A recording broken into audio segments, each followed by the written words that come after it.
Election வருது. So இதில் வந்துட்டு அண்ணாமலை, சீமான், எடப்பாடி அண்ட் தென் உதயநிதி ஸ்டாலின் இவங்களில் யார் வந்தால் நல்லாயிருக்கும், ஒரு மாற்றம் பிறக்கும்? ப்ரோ இதில் இந்த நாளில் உதயநிதி ஸ்டாலின் வரவே கூடாது. முதல்ல சீமான் கட்சி வந்து ஒவ்வொரு முறையும் தனித்து அவங்க வந்து இது பண்ணிகிட்ருக்காங்க, நின்றுட்டுருக்காங்க. அவங்களுக்கு ஒரு வாய்ப்பு கொடுக்கணும் அப்படின்றது ஒரு பக்கம் இருந்தாலும், இன்னும் இது மாதிரி வந்து தனித்து நிற்கக்கூடிய கட்சிகள் வந்து இப்போ ஒரு சில கட்சிகள்லாம் இருக்குது. எடப்பாடிலாம் வந்துட்டு தவழ்றவர், அவர்லாம் ஊமை மாதிரி ஆமை மாதிரி தவழ்ந்துட்டே இருப்பாப்புல. அவர் எப்படி சொல்கிறது, அவர் நல்லா தவழ்வார்.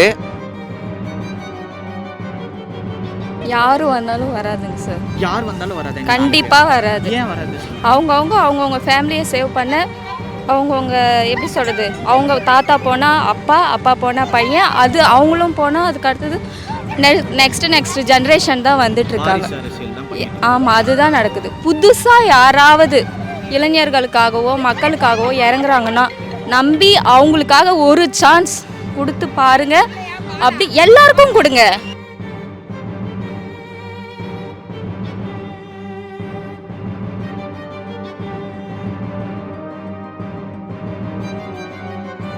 ஸ்டாலின் தான் ப்ரோ. எப்போ ஸ்டாலின்? ஏன்னா ஸ்டாலின் தான் ப்ரோ எல்லாம் பண்ணுறாரு. இப்போ எல்லாம் சொல்லுவாங்க. இப்போ அண்ணாமலைலாம் என்ன சொல்கிறேன்னே தெரில. ஒரு இது சொல்லிட்டு இன்னொரு இது மாற்றுவாப்புல, பண்ணதே சொல்லிட்டு நான் பண்ணலன்றவாப்புல. சீமான் வரலான்னு நினைக்கிறேன். சீமான் ஏன் சீமான் வரணும்? உழவர்களுக்காக நிறைய பற்றி பேசியிருக்காரு. உழவர்களுக்கு ஏதாவது செய்வார்னு நினைக்கிறேன், அக்ரிகல்ச்சர்ஸ்க்கு.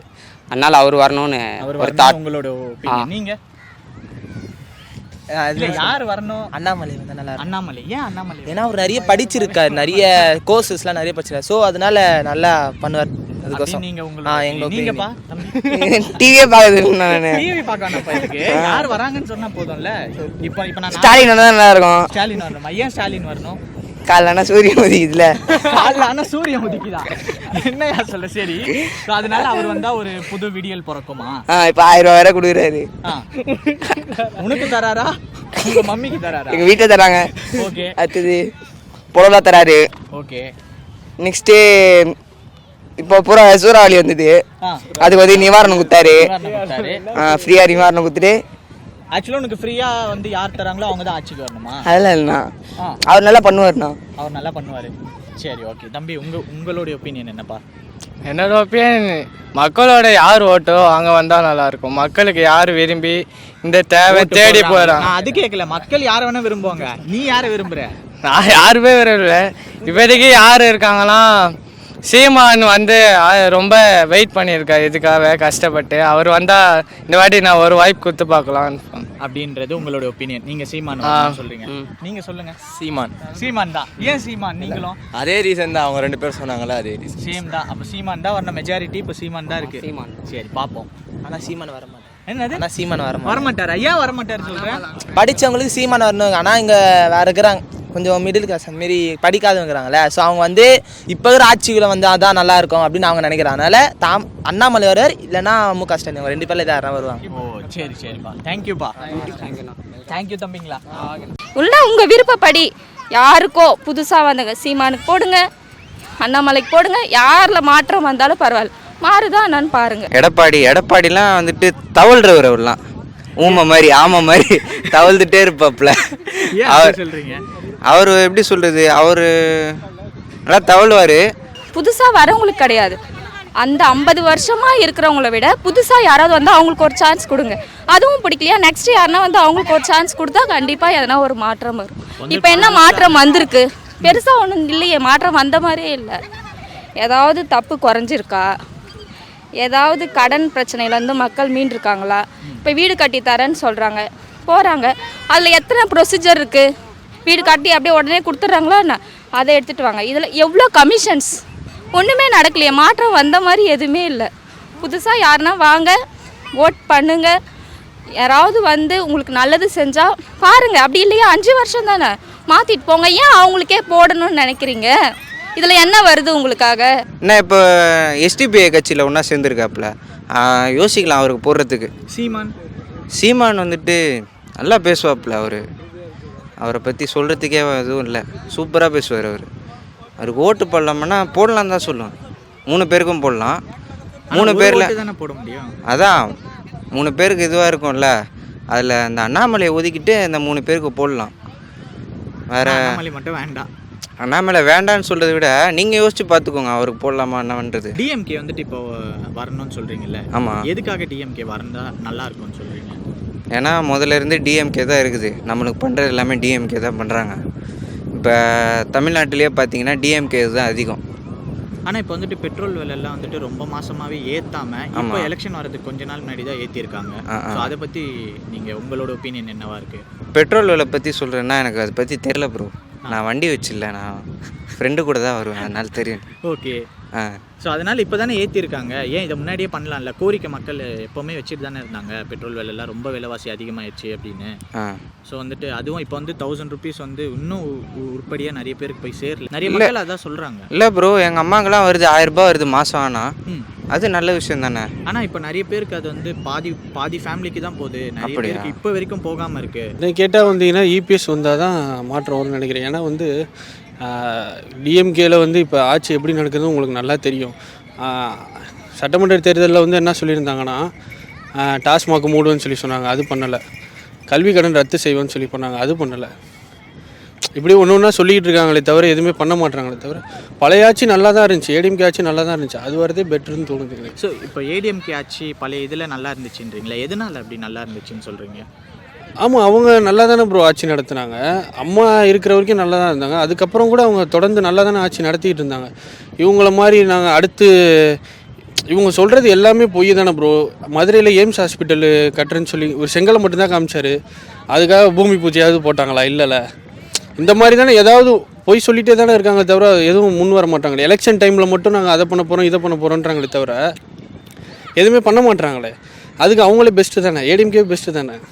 சரி, ஓகே. அப்போ வந்து எடப்பாடி வந்தாங்கன்னா கொஞ்சம் மாற்றம் இருக்கும்னு நினைக்கிறேன் நான். இப்போ தெரில ப்ரோ, நீங்கள் பார்த்து போடுறேன்னா போடுங்க, யாருக்கு வேணால் போடுங்க. நான் அதுவும் சொல்கிறது யாருக்கு வேணால் போடுங்க அப்படின்றீங்க. என்ன ப்ரோ சொல்கிறது? இப்போ நம்ம வந்துட்டு நம்ம ஒரு இது சொல்லுவோம், அவங்களுக்கு வந்துட்டு அது எதிர்பார்க்கும். அவங்களுக்கு யார் மனசுக்கு பிடிக்குதோ அவங்களுக்கு போட்டோம்.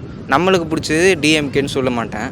நம்மளுக்கு வந்துட்டு எது உருப்படியாக இருக்குமோ அதுக்கு போடலாம். சீமான் நல்லா சூப்பராக பேசுவாப்புல, அவர் வந்துட்டு நிறைய மாற்றத்தை கொண்டு வருவார், நம்பிக்கை இருக்குது. அவருக்கு போடுறேன்னா போடலாம். அப்போ ஒரு வாட்டி அவருக்கும் வாய்ப்பு கொடுக்கலான்றீங்க. ஆமாம், அதுதான் ப்ரோ சொல்கிறேன். சரி ப்ரோ, நான் போகிறேன், மணி ஆகுது. Okay, thank you. எலெக்ஷன் வருது. ஸோ இதில் வந்துட்டு அண்ணாமலை, சீமான், எடப்பாடி அண்ட் தென் உதயநிதி ஸ்டாலின், இவங்களில் யார் வந்தால் நல்லாயிருக்கும், ஒரு மாற்றம் பிறக்கும்? ப்ரோ, இதில் இந்த நாளில் உதயநிதி ஸ்டாலின் வரவே கூடாது. முதல்ல உதயநிதி ஸ்டாலின் வரவே கூடாது. இப்போ வந்தாங்களா, ஆட்சி வந்தாங்களே, அதுக்கு முன்னாடி இருந்ததை விட இப்போ நிறைய ட்ரக்ஸ் எல்லாமே இதாக இருக்குது. ஒரு ஆக்ஷன் கூட இருக்குது இல்லை, அவனுங்க அப்படியே தான் விட்டுருக்கானுங்க. அந்த ட்ரக்ஸ் இன்னும் அதிகமாக தான் தவிர அவங்க குறைக்கிறாங்க அது அதிகமாகிட்டு தான் இருக்குது. அண்ணாமலைலாம் சொல்லவே தேவையில்ல, அவன் வரவே தேவையில்லை தான் சொல்லுவோம் நம்ம. ஏன் அண்ணாமலையும் வர வேண்டாம்னு சொல்கிறீங்க? அவங்க வேஸ்ட் தான் ப்ரோ. 10 வருஷமாக இருக்காங்க, என்ன பண்ணானுங்க அவனுங்க? இப்போ போய் இறக்குறானுங்க அந்த கேஸ் வேலையெல்லாம் இப்போ இறக்குறானுங்க எலெக்ஷனுக்காக. மறுபடியும் போய் ஏற்றிட்டு தான் போவானுங்க. எல்லாருமே அந்த எலெக்ஷன் வரும்போது தான் எல்லாம் பண்ணுவாங்க தவிர அதுக்கப்புறம் எல்லாம் ஏற்றிட்டு தான் போவானுங்க. எல்லாம் ஒரே மாதிரி தான். வந்து டிஎம்கே வந்து வர வேண்டாம் இனிமேல். டிஎம்கே பிஜேபி அவங்களாம் அப்படி தான் ப்ரோ.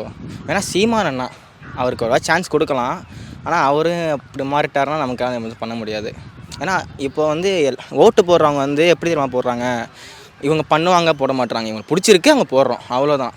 நம்ம போயிட்டு நம்ம போய் அமுக்கிட்டு வரோம்ல, நமக்கு இவங்க பிடிச்சிருக்குப்பா நாங்கள் போடுறோம். ஆனால் இவங்க மாற்றத்தை கொண்டு வராங்க, பேசிவிட்டு அப்போயே விட்டுருவாங்க. அவங்க அந்த அந்த ரூம்குள்ளே வாட்டி தான் அவங்களுக்கு, வெளியே வந்தோன்னே விட்டுருவாங்க, அவ்வளோதான். யார் வந்தாலும் பண்ண மாட்டாங்க. ஸோ வந்துட்டு நீங்கள் வந்துட்டு யாருக்கு போடுறதா இருக்கீங்க? நான் சீமான் இல்லைன்னா இப்போ தளபதி நிற்கிறாரு, அவருக்கு தளபதி அவர் சான்ஸ் கொடுக்கலாம். அவர் வந்துட்டு தளபதி வந்து விஜய் தானே சொல்கிறீங்க? நான் 26 கேட்கல, இப்போ வர எலெக்ஷன் எம்பி எலெக்ஷன் கேட்குறேன். எம்பி எலெக்ஷனுக்கு பிஜேபி கன்ஃபார்ம் போட மாட்டோம் ப்ரோ. வேணும்னா இவரை உதயநிதி ஸ்டாலினை யூஸ் பண்ணிக்கலாம். ஆனால் உதயநிதி ஸ்டாலின் தான் நீங்கள் வரக்கூடாது சொல்லிட்டீங்களா ஆரம்பத்தில்? ஆமாம், இப்போ நமக்கு சாய்ஸ் இல்லையா ப்ரோ. சீமான் நிற்கிறாரா, சீமானுக்கும் போடலாம். ஆனால் இப்போது மெஜாரிட்டி வைஸ் பார்த்தா பிஜேபி இந்த டிஎம்கே தான் இருக்காங்க. அவங்க 2 பேருக்குள்ளே தான் இப்போ போட்டி. இப்போ டிஎம்கே பண்ணுறாங்கன்னா அவன் கொண்டு வரான், என்னென்னமோ கொண்டு வரான், அந்த 1000 ரூபாய் இதெல்லாம் கொண்டு வரான். ஆனால் அந்த 1000 ரூபாய் நீங்கள் சொல்கிறீங்க இதுவும் வரலன்ட்டு, கரெக்ட் தான். இப்போ எலெக்ஷன் டைமில் கரெக்டாக எல்லாருமே சேர்த்துருவாங்க. எலெக்ஷன் முடிஞ்சோன்னா கொஞ்சம் கொஞ்சமாக குறைய ஆரம்பிக்கும். பெட்ரோல் விலையும் அப்படி தான் ஆகும். யாருமே சரியில்லை சொல்ல முடியாது. அவங்கவுங்க தான் தெரியணும். சார் இப்போ வந்துட்டு வர எம்பி எலெக்ஷனில் வந்துட்டு சீமான், அண்ணாமலை, எடப்பாடி, உதயநிதி ஸ்டாலின் இவங்க 4 பேரில் யார் வந்தால் மாற்றம் வரும்? இப்போ நீங்கள் கேட்குற கேள்விக்கு 4 பேருன்னும் போது இதில் வந்து சீமான் வந்தால் பெஸ்ட்டு அப்படின்ற மாதிரி ஏன் தோணுது. சீமான் வந்தால் பெஸ்ட்டு? முதல்ல வந்து இவங்க எல்லாமே கூட்டணி கட்சியில் நின்றுட்டுருக்காங்க. வாரிசு அரசியல் அப்படின்ற அடிப்படையில் வந்து செயல்பட்டுருக்காங்க. அதேபோல் வந்து ஏற்கனவே வந்து மத்தியில் வந்து 10 இயர்ஸாக ஆட்சி ஆண்டுகிட்டு இருக்காங்க. மாநிலத்தில் திராவிட கட்சிகள் ஆண்டுக்கிட்டு இருக்குது. ஸோ அதை விட பெஸ்ட்டாக வந்து சீமான் கட்சி வந்து ஒவ்வொரு முறையும் தனித்து அவங்க வந்து இது பண்ணிகிட்ருக்காங்க, நின்றுட்டுருக்காங்க.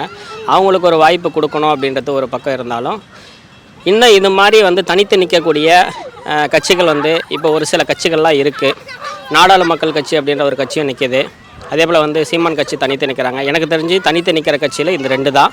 ஸோ அவங்களுக்கு சப்போர்ட் பண்ணிங்கன்னா நல்லாயிருக்கும் அப்படின்றது என்னுடைய ஒப்பீனியன். இப்போ ஏடிஎம்கே பீரியடில் வந்து எந்த அமைச்சர் வந்து உங்களுக்கு ஒரு பீப்புள்ஸ்ட்டை வந்து ரெஸ்பெக்ட் இல்லாமல் பிஹேவ் பண்ணுது சொல்லுங்கள் பார்ப்போம்.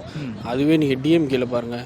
இப்போ இந்த எலெக்ஷன் பதிவு பண்ண ரெஜிஸ்டர் பண்ணும்போது கூட சேகர் பாபுவும் அவர் எப்படி பிஹேவ் பண்ணார், அந்த ஆர்எஸ் ராஜேஷ் கிட்ட எப்படி பிஹேவ் பண்ணாருன்னு உங்களுக்கு நல்லா தெரியும்.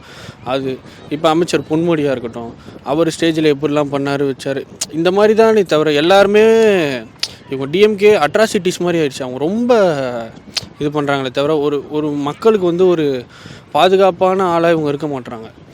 அவங்கள வந்து ஒரு ரெஸ்பெக்ட் பண்ணணும் ப்ரோ. அதிகாரமாக ஆட்சிக்கு வந்துட்டு அதிகாரமாக பண்ணக்கூடாது. அவங்கள நம்பி தானே நம்ம எல்லாம் ஓட்டு போடுறோம். அப்போ அவங்க தான் நம்மளோட தலைவர்கள். அப்படி தான் அவங்க அப்படி தான் நம்மளை பார்க்கணும். ஆனால் அவங்க அப்படி நினைக்க மாட்டுறாங்களே. எலெக்ஷன் டைமில் மட்டும் வராங்க. இப்போ இந்த மழை பெஞ்சிச்சு, எவ்வளோ சென்னையை சுற்றி எவ்வளோ தண்ணி இருந்துச்சு உங்களுக்கு நல்லா தெரியும். சென்னையை காத்த ராமர் தான் உதயநிதி மு.க. ஸ்டாலின்னு சொல்லி அமைச்சர் சேகர் பாபு சொன்னாப்புல. அது உண்மையா? நீங்களே சொல்லுங்கள். எவ்வளோ தண்ணி நின்றுச்சு? 4000 கோடின்னு ஃபஸ்ட்டு சொன்னாங்க, செலவு செஞ்சுட்டோம். அடுத்து என்ன சொன்னாங்க? 2000 சில்லறை எவ்வளோ கோடி தான் அப்படின்னு சொல்லி நேரு சொன்னார். ஏன் இப்படி மாற்றி பேசுகிறோம் சொல்லுங்கள் நீங்கள்? அவ்வளோதான். ஓகே. ரொம்ப இல்லை. இப்போ ஏடிஎம்கே ஆட்சியில் வந்து இந்த மாதிரி ட்ரக்கு இந்த மாதிரி சம்மந்தப்பட்ட எதுவுமே வரலை. இப்போ இதில் வந்து பார்த்திங்கன்னா இப்போ இந்த டிஎம்கேல ரீசெண்டாக அந்த ஜாஃபர் சாதிக்குன்னு சொல்லி ஒரு நியூஸ் ரொம்ப பிரபலமாக போயிட்டுருக்கு. இதை வந்து எப்படி சொல்கிறதுனா, இந்த சவுக்கு சங்கர்னு ஒருத்தர் இருப்பார் தெரியுமா, அவர் எல்லாமே பேசுகிறாரு கரெக்டாக. டிஎம்கே அவங்க என்னென்ன தப்பு சொல்கிறாங்களோ அதை எல்லாமே ஒரு வெளிப்படையாக ஓப்பனாக பேசுகிறாரு. அதுக்கு இவங்களால் ஒன்றும் பதில் கொடுக்க முடியல. சரி, ஓகே. இது அப்படியே நடுவில் சேர்த்துடலாம். எம்பி எலெக்ஷனில் சீமான், அண்ணாமலை, எடப்பாடி, உதயநிதி ஸ்டாலின் இவங்க 4 பேருமில் யார் வந்தால் மாற்றம் வரும்?